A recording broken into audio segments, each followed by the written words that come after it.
Hi everybody. So I'm in my sunshine studio again, and I have been reading a book about my great grandmother's dad.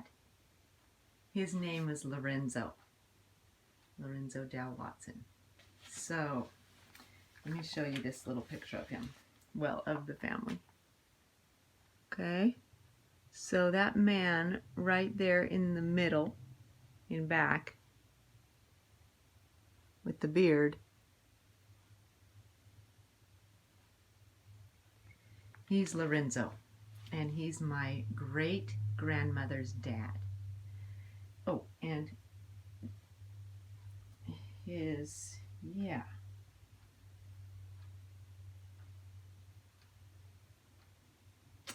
Okay, yeah, and he had a family eventually. But I'm going to tell you a story about when he was little, and he was 9 years old, and he lived in a log cabin. There I have made this log cabin right here on top of this hill. He lived on a hill that was called Watson Hill. Watson was their family's last name. And he had, when he was growing up, he had a mom, her name was Susan, and a dad, his name was David, and his dad's dad, his name was David too, but he's real old, and he had a wife too, but she's already dead by the time this story happens. Okay, so there's the dad and the mom and the grandpa. Okay, and Lorenzo had a lot of brothers and sisters, so I have to read who they are. So these two girls on this side are Alice and Frances. Okay, and then this one here is Clorinda, but they called her Clara. Okay, Clorinda is next. And then there's David Watson III. And then there's Stephen Edwin. And then there's Daniel Watson. And this one is Charles Freeman. Okay.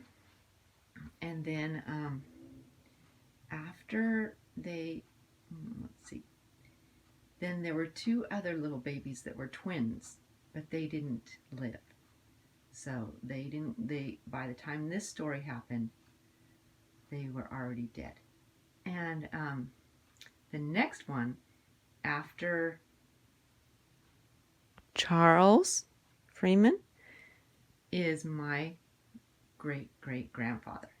And he's 9 years old in this story. And so then after him, there's a couple other little boys too. There's a 6-year-old who is James Milton. And then this one is Millard Fillmore, the tiny baby. Except when it was happening, he was really 3. During this story. Okay, so I didn't show you Lorenzo because he was working on a surprise. So the story goes like this, that their family lived so long ago in this house, and they didn't have like lights, they didn't have electricity, they didn't have, if you like went to the kitchen, there was a fireplace. They had to cook in the fireplace. They lived such a long time ago. Let's see. There was a table, because they made all their furniture. They made tables, and they made chairs, and they made beds, and they had to make all their clothes and all their food. if they wanted to have eggs, they had to go out and get the eggs from the chickens that they have chickens, and they had milk.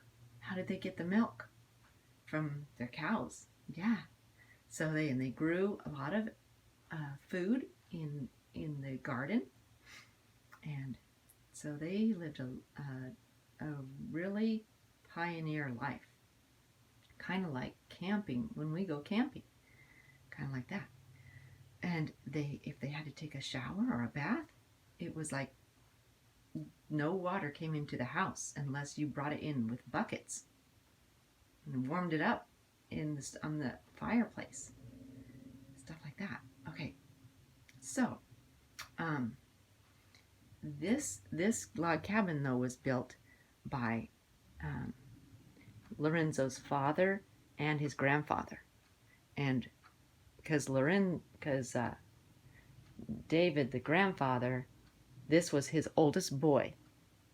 David, the father, he got to stay in the house. The other kids moved away when they got big, but the grandfather stayed. Okay, let me tell you more. Oh, so one of the things that they did was they would round up wild horses, and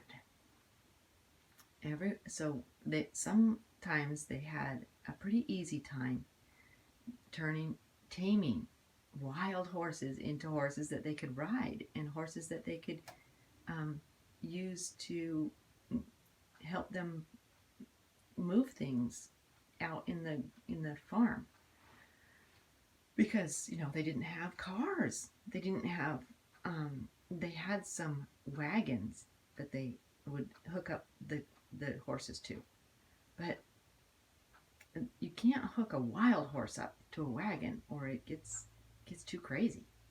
So they had to tame horses, and they would have a special way to do that.